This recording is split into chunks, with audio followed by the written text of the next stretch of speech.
The church was glowing with light. Flowers were everywhere, white roses, candles, soft music playing in the background. Everyone was smiling, laughing, taking photos. It was Daniel and Emma's wedding day. Daniel stood near the altar, dressed in a black suit. He looked nervous but happy. He kept fixing his tie, glancing at the door every few seconds. His friends teased him, but he just smiled. He wasn't worried about the ceremony. He wasn't worried about the vows. He was just waiting for one special person to arrive. Then, the doors opened. A tall, older woman entered slowly. Her silver hair was tied back neatly. She wore a long navy blue dress and walked with quiet grace. Her eyes were sharp, full of wisdom. In one hand, she held a small black purse. Around her neck hung a delicate silver medal. Ms. Eliza Harper, Daniel's grandmother. When Daniel saw her, his face lit up. He walked straight to her and gave her a warm hug. "You made it," he said softly. "Of course I did," she replied. "I wouldn't miss your wedding for anything." He helped her to her seat near the front. She sat with perfect posture, her hands resting on her lap, her eyes scanning the room slowly. But not everyone was smiling. The bride's family notices her. From the other side of the room, Emma's mother, Mrs. Weston, saw Eliza walk in.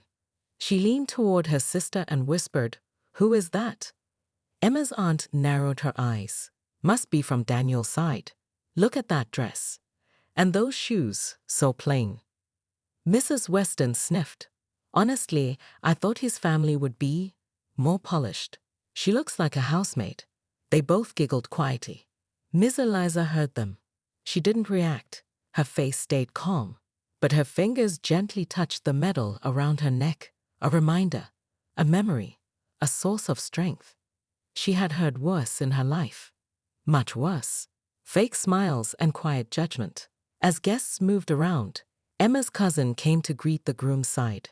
"Hi, I'm Sarah," she said with a plastic smile, shaking hands. When she reached Miss Eliza, she hesitated. "Oh, hi, you're Daniel's grandma, right?" she asked, barely making eye contact. "Yes," Eliza replied with a gentle nod. "You look very classic," Sarah said. The way she said classic didn't sound like a compliment. Eliza smiled politely. "Thank you." Sarah walked away and laughed softly with another cousin. "She gives me old church lady vibes," one of them whispered. Eliza heard that too. Still, she stayed silent. Daniel starts to notice. Daniel was busy greeting guests, but every few minutes, his eyes drifted toward his grandmother. She looked calm. She was always calm. But he knew her. He noticed how her smile didn't quite reach her eyes, how she gently pressed her lips together when someone passed by too quickly or looked away after shaking her hand. Then he saw Emma's mother whispering again, her eyes darting toward Eliza. Daniel's heart sank. He walked over and knelt beside his grandmother's chair. "You okay?" he asked softly. She looked at him and nodded. "I'm fine, dear. Just watching." Daniel paused.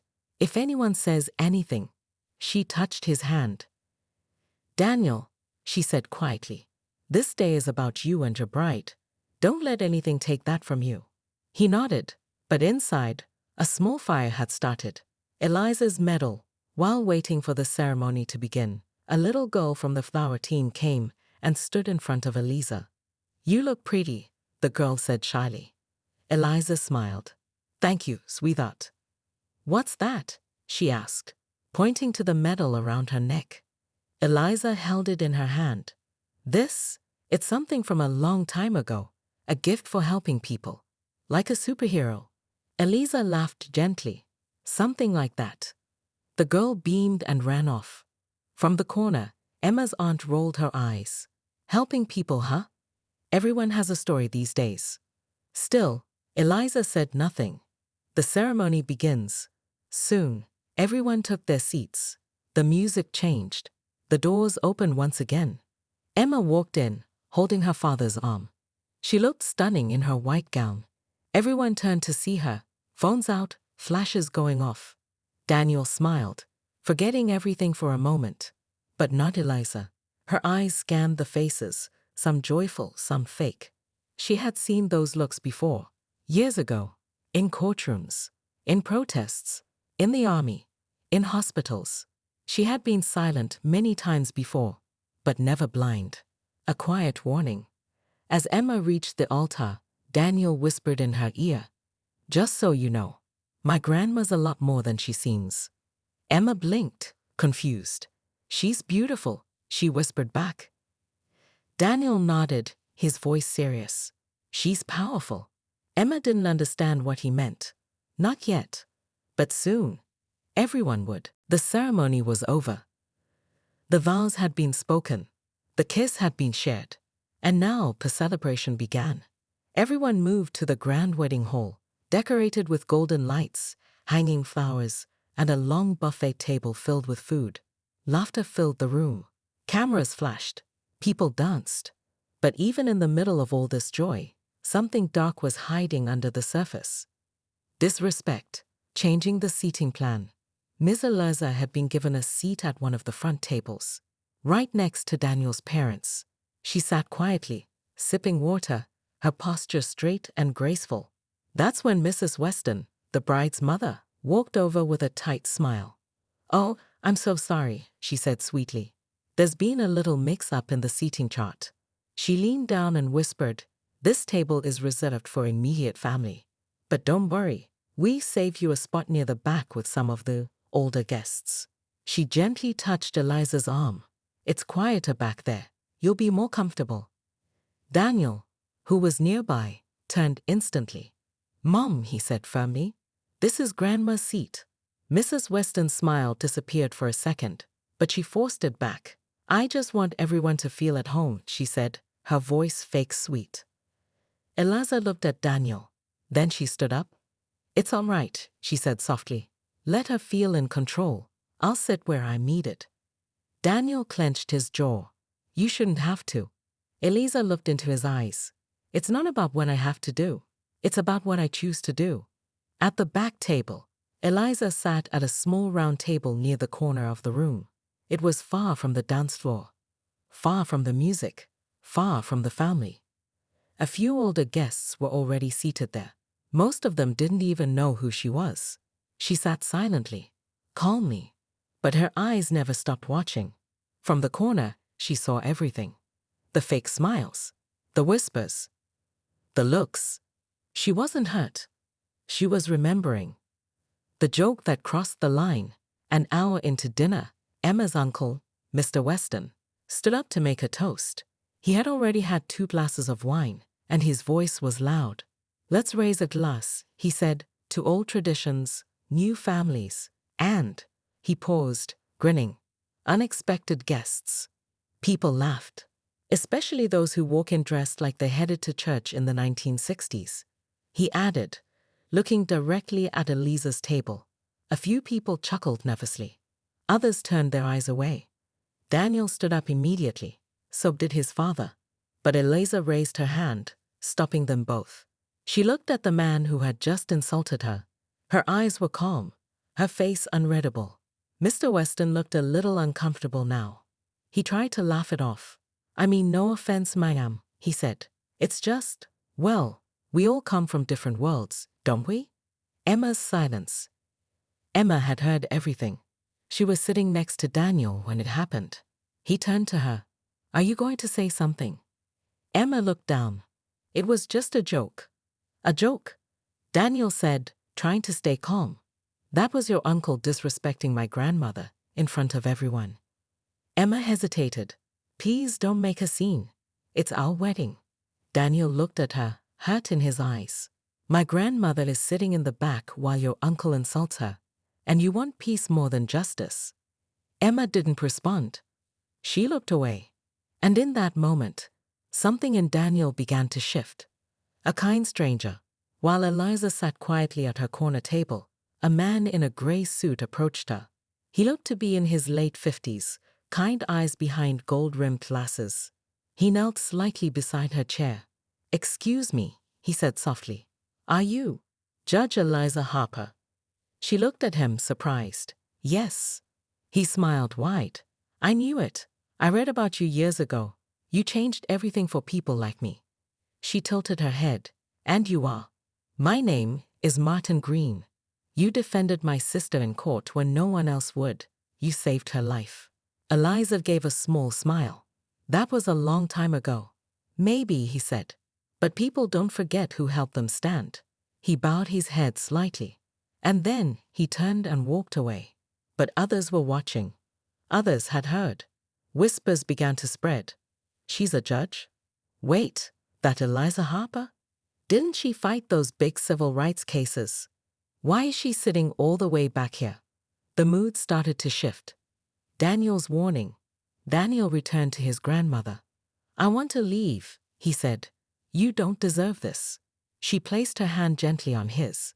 Let them show you who they are, she said. Then you'll know who you are dealing with. Daniel looked at her. He saw it now. She wasn't weak. She was choosing patience. But she was also preparing. For what? Even Daniel didn't know yet. But he would soon. And so would everyone else. The wedding party continued. People danced. Music played. Glasses clinked. But something had changed in the room. It was small at first. Whispers here and there. Then along the stairs. Some guests walked past the back table slowly, glancing at the quiet woman in blue.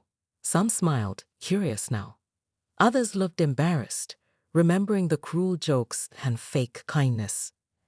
And still, Miss Eliza Harper sat in silence, her hands folded, her medal gently shining under the soft lights. She had not spoken a word to defend herself. She didn't need to, because the truth was already starting to speak for her.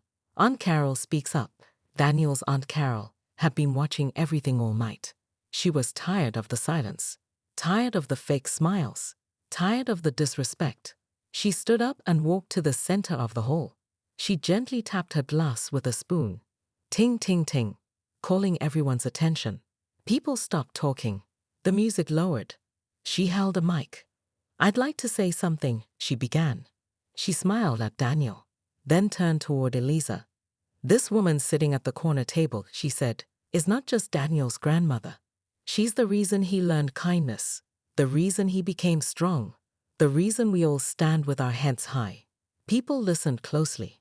She is Judge Eliza Harper, one of the first Black female judges in this state. She fought against injustice. She stood in courtrooms where people doubted her, where people looked down on her, but she never broke. Eliza sat still, her expression unreadable. She helped change laws that protected children, mothers, families. She defended people no one else would defend. Aunt Carol paused, her voice firm now. And yet tonight, she was asked to sit at the back. She was laughed at, mocked, treated like a stranger. A long silence filled the room. Faces began to change. People began whispering. She's a judge. She changed the law? I thought she was just his grandma. Emma's father cleared his throat awkwardly. Emma's uncle, the one who made the church lady joke, was now red-faced. Even Mrs. Weston looked shaken. She reached for a napkin and dabbed her forehead. Suddenly, the words spoken earlier didn't feel funny anymore. They felt ugly. They felt small. Emma finds the truth. Emma had been sitting with her friends during the speech. She looked around, confused. She's really a judge, she whispered. Her friend nodded. Yeah, I Googled her just now. She was on the news 10 years ago. Big civil rights case. Emma's heart pounded. She stood up and walked slowly toward Daniel. He was standing near his grandmother, his jaw tight, his face cold. Emma stopped in front of him. Daniel, she said softly, why didn't you tell me? He looked at her. I didn't think I had to, he said. She's not famous to me. She's just my hero. Emma lowered her eyes. I didn't know. Daniel's voice was calm, but firm. You didn't want to know. You let them laugh at her. You stayed quiet. That's not who I thought you were. Emma's eyes filled with tears. I'm sorry, she whispered. I was afraid to speak up. Eliza finally spoke from her chair. It's easy to speak when everyone agrees with you, she said gently. But real courage is when you speak up before the crowd claps. Emma turned to her. I'm sorry, she said again. Eliza looked at her, kindly but firmly. Apology is the first step. Respect is the journey. People begin to approach. One by one. Guests began walking to Eliza's table. An older man knelt beside her chair. "I was in your courtroom once," he said quietly. "You gave me another chance when no one else would. I run a small business now, because of you." A young woman followed. "My mother used to tell me stories about you," she said. "That judge, she changed everything for women like us." The wedding party continued. People danced. Music played. Glasses clinked. But something had changed in the room. It was small at first, whispers here and there. Then longer stares. Some guests walked past the back table slowly, glancing at the quiet woman in blue. Some smiled, curious now. Others looked embarrassed, remembering the cruel jokes and fake kindness. And still, Miss Eliza Harper sat in silence, her hands folded, her metal gently shining under the soft lights. She had not spoken a word to defend herself. She didn't need to, because the truth was already starting to speak for her. Aunt Carol speaks up. Daniel's Aunt Carol had been watching everything all night. She was tired of the silence, tired of the fake smiles, tired of the disrespect. She stood up and walked to the center of the hall. She gently tapped her glass with a spoon. Ting, ting, ting, calling everyone's attention. People stopped talking. The music lowered. She held a mic. "I'd like to say something," she began. She smiled at Daniel, then turned toward Eliza. "This woman sitting at the corner table," she said, "is not just Daniel's grandmother. She's the reason he learned kindness, the reason he became strong, the reason we all stand with our heads high." People listened closely. "She is Judge Eliza Harper, one of the first black female judges in the state. She fought against injustice. She stood in courtrooms where people doubted her, where people looked down on her, but she never broke." Eliza sat still, her expression unreadable. She helped change laws that protected children, mothers, families. She defended people no one else would defend.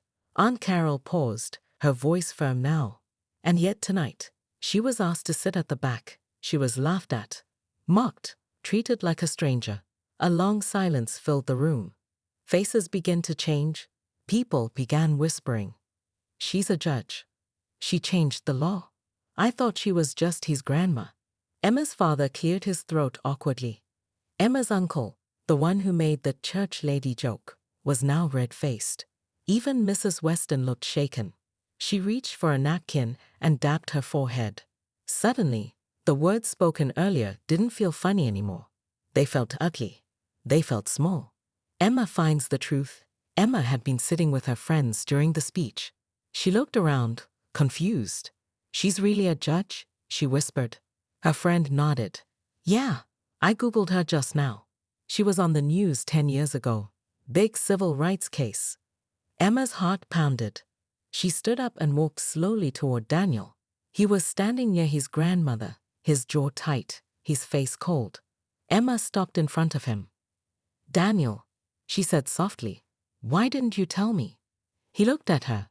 "I didn't think I had to," he said. "She's not famous to me. She's just my hero." Emma lowered her eyes. "I didn't know." Daniel's voice was calm, but firm. "You didn't want to know. You let them laugh at her. You stayed quiet. That's not who I thought you were." Emma's eyes filled with tears. "I'm sorry," she whispered. "I was afraid to speak up." Eliza finally spoke from her chair. "It's easy to speak when everyone agrees with you," she said gently. "But real courage is when you speak up before the crowd claps." Emma turned to her. "I'm sorry," she said again.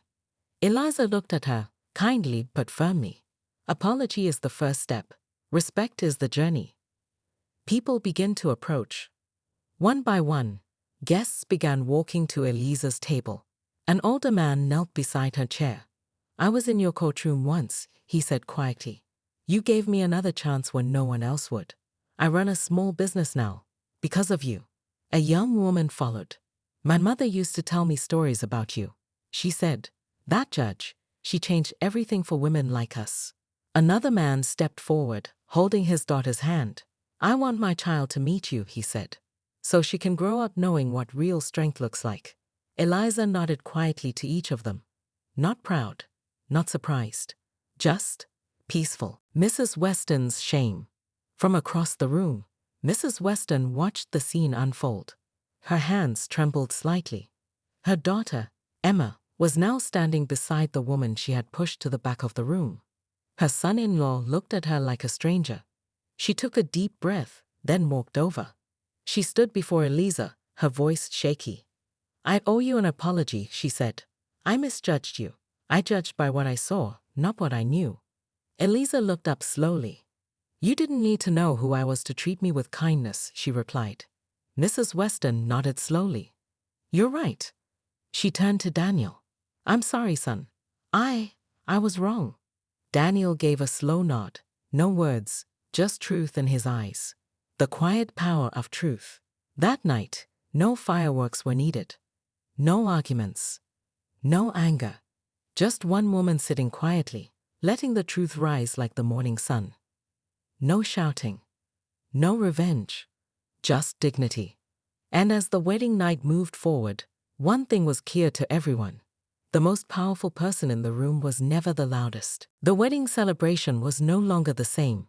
The music still played, the food was still warm, but the air had changed. People now looked at Ms. Eliza Harper not with judgment, but with respect, with quiet awe. Some guests couldn't believe the stories they were hearing. Others were ashamed, they hadn't noticed her worth before. And at the center of it all, Eliza sat calmly. She had not raised her voice, not demanded attention, but her quiet presence had changed the entire room. She hadn't asked for power. She was power. Emma begins to reflect. Emma sat alone for a while, staring at her hands. Everything she had heard that night ran through her mind. Stories of courtrooms, of justice, of strength. She remembered her silence during dinner, her discomfort when her uncle made the joke, her fear of upsetting her mother. Why didn't I speak? She thought she loved Daniel.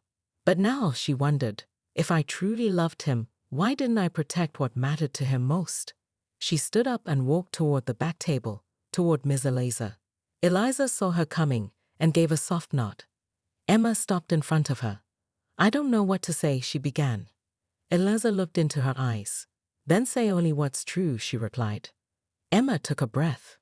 "I was weak," she said. "I thought staying silent would keep the peace. But I see now. Peace without respect is just pretending." Eliza's face softened. "Then maybe you're stronger than you think." Emma knelt down beside her. "Will you let me earn your respect back?" Eliza reached out and gently held her hand. "Respect is not a gift, my dear," she said. "It's a mirror.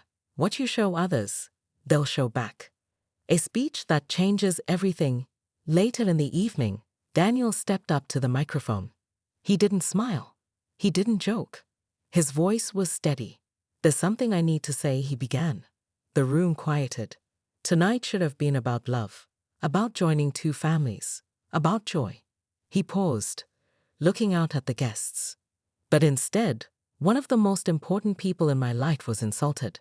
Not because she did anything wrong, but because of how she looked, because of assumptions, because of ignorance. People shifted in their seats. And yet, he continued, she stayed quiet. She stayed kind. That's who she is. He turned to his grandmother. "I wouldn't be standing here without you, Grandma. You raised me. You taught me right from wrong. You taught me what dignity means." He looked back at the crowd. "And if anyone here feels uncomfortable now, it's not because of her. It's because you're seeing yourselves clearly for the first time."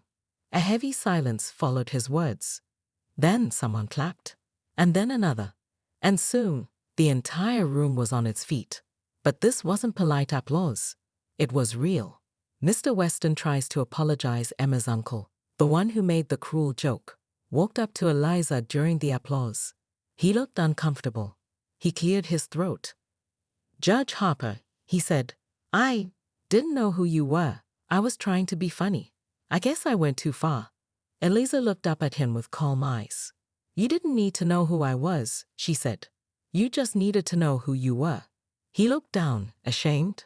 "I'm sorry." She nodded slightly. "Let your actions be better than your words next time." A new energy in the room. After Daniel's speech, the whole energy in the room shifted. People began treating Eliza with kindness, not fake, but real. Strangers came to sit with her, asking about her work, her past, her life. She shared small stories, smiling warmly. She didn't brag. She didn't lecture. She simply told the truth. One guest said, "I feel like I'm sitting with history." Another said, "You should write a book." Someone from the wedding videography team whispered, "Can we interview you?" Eliza only chuckled. "I came here to see my grandson get married. That's enough spotlight for one day." But in truth, she had become the center without trying. Emma's choice. Emma sat with her parents now, listening to them argue quietly. Her mother was still defensive. "She made it into something big," she hissed. Emma stood up. "No, Mom. You made it small." Her father looked shocked. "Emma." "No," she said firmly. "This isn't about being polite anymore. It's about doing what's right."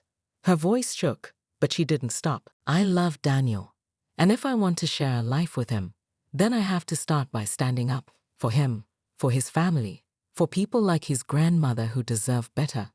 Her mother went silent. And in that moment, Emma took her first step toward real change. Daniel and Emma talk again. Later, outside the hall under the stars, Daniel and Emma stood together. "I heard your speech," she said softly. "I meant every word," he replied. Emma nodded. "I want to be better," she said. "Not just for you, for me." Daniel looked at her for a long time. "Then let's start by walking forward with honesty." Emma smiled, and with Eliza's blessing. They both turned to look through the window where Eliza sat, surrounded by people, laughing gently. The same woman who was once ignored, now honored, now heard. The night grew deeper. The wedding music slowed. Some guests had started leaving, but many stayed, not for the food or the dancing, but because of one woman, Ms. Eliza Harper. She still sat at her small table, but now she wasn't alone. People surrounded her, asking questions, telling stories, listening closely. It felt less like a party and more like a classroom, one where wisdom didn't come from books, but from a life fully lived. And for the first time that evening, Eliza chose to speak to everyone. A request from the groom. Daniel walked up with a microphone in his hand. He smiled at his grandmother. "Grandma," he said, Would you say a few words?" Eliza looked up at him, surprised. "I came here for your wedding, not to give speeches." Daniel smiled wider. "I think this wedding needs your words more than my cake cutting." Laughter moved through the crowd. Eliza stood slowly. The room went quiet. Even the DJ lowered the music. She stepped to the center, microphone in hand. She didn't raise her voice. She didn't need to. Eliza's speech. "Thank you," she began, "for your kindness tonight, and your silence, because without that silence, the truth would never have shown itself." People leaned in. "When I walked into this wedding, I didn't ask to be noticed. I didn't need to be honored. I only came to see my grandson smile." She looked at Daniel, her eyes soft. "But life has taught me something. You can sit in the back of the room and still carry the front in your heart." Murmurs of agreement moved through the hall. "I've been called many things in my life," she continued. "Some good, some cruel, but names don't shape who you are. Your actions do." She paused, letting the words settle. "I didn't respond to the jokes tonight, not because I was weak, but because I fought bigger battles and won them with peace, not with shouting." Some people lowered their heads, ashamed. Others stared at her, amazed. Stories of her past. Eliza continued, slowly and clearly. "I was denied my first job because of my skin. I was called names in courtrooms by lawyers who didn't think I deserved to sit as judge. I once sat outside a hospital waiting room because they didn't want a black woman inside. But every time I was pushed back, I rose with more grace, not because I'm special, but because someone before me showed me how to rise." She pointed at the young women in the room. "You don't need a title to have power, and you don't need to fight to be strong. Sometimes, sitting still and standing tall does more than shouting ever could." A lesson for the bride. Eliza then turned toward Emma. The room held its breath. "Emma," she said, "marriage isn't about wearing white or dancing under lights. It's about standing beside someone, even when the world turns against them." Emma's eyes filled with tears. "If you want to love my grandson, Love what shaped him. Love his story. Love the people who gave him strength. Emma nodded slowly. I will. I believe you, Eliza said. Because now you're starting to see. An unexpected gift. Daniel stepped forward again. He held a small box. Grandma, he said, we prepared something for you. But I think now is the right time. He opened the box. Inside was a small gold plaque. It read, To Judge Eliza Harper, the heart of this family. The room clapped. Loud. Real. Long. Eliza smiled and shook her head. You didn't have to do that. Daniel grinned. No, but you deserved it. Respect earned, not given. As the applause faded, Emma's father came forward. He stood in front of Eliza and bowed his head. Ma'am, he said, I judged you by your dress, your age, your skin, and I was wrong. Eliza looked at him calmly. I forgive you, she said. But now the real work begins. Change doesn't happen with one apology. It happens with what you do next. He nodded, humbled. New understanding, new family. That night, something stronger than food or music filled the hall. Understanding. People didn't just see Eliza as Daniel's grandmother anymore. They saw her as a survivor, a warrior, a teacher. And most of all, a woman who had every reason to be bitter, but chose dignity instead. A whisper to Emma. Before Eliza sat down again, she leaned close to Emma and whispered, You will face moments where you're silent again. Don't let fear keep you quiet. Speak, even if your voice shakes. Emma nodded, holding her hand. I'll remember. The wedding had started like many others. Flowers, music, smiles. But now, it had become something else. It wasn't just about a bride and groom anymore. It had become a moment of truth. A moment where pride was broken, and something more honest was built in its place. And it was time now for the real vows. Daniel's decision. Daniel stood alone on the stage. The microphone was in his hand. He looked out at the guests, at the decorated tables, the lights, the camera crew. But his eyes finally stopped on Emma. She stood at the far end of the room, her dress still perfect, her face no longer hiding behind a smile. She looked nervous. Daniel spoke clearly. I stood in front of all of you earlier today and said my vows. Words I had prepared for weeks. But now, those words feel too small. People turned in their chairs to listen closely. Because love isn't just promises during happy moments. Love is truth. Love is respect.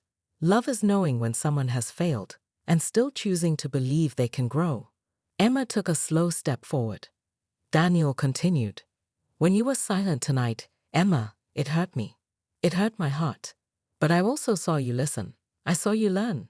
And that gave me hope.